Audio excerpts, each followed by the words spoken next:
Tonight, reaction to the City of Columbia approving increases to parking fees. The city telling us they'll use that extra money to make improvements to parking services. Our Cassidy Buyer spoke with one business owner who has already had to minimize their restaurant hours due to parking. It's why we don't open for lunch during the week. We do a couple $100,000 a year in lunch at our other location, so it's a good bit. Brian Glenn owns Village Idiot Pizza both in Five Points and the Olympia area in Columbia. He says there's a high number of people who come to Five Points, but the lack of parking led him to close his Five Points location during lunch hours. Five Points doesn't have a parking garage. It's the only hospitality district without a parking garage. Following Columbia City Council's decision Tuesday to increase parking fees, Glenn agreed with council, but to an extent. The raising of the price of a ticket is okay, and I think that's in line with probably what other cities are doing. The price per hour doubling is, to me, a little aggressive. The city is doubling the hourly fee from 75 cents to $1.50. They're also increasing parking ticket fees from $8 to $25.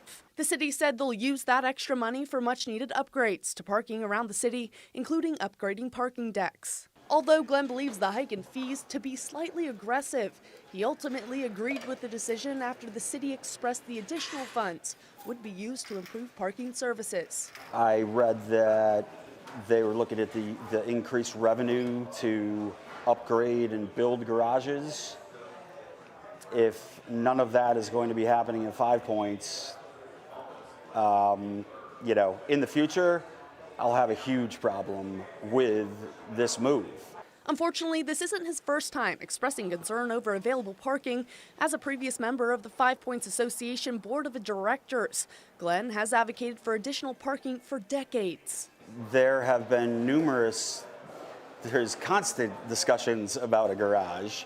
There have been several proposals, none of which have come to fruition. However, Glenn remains optimistic the increase in fees will pay off down the road. Short term, it may hurt and it may be painful to some businesses, some customers, and just residents in general.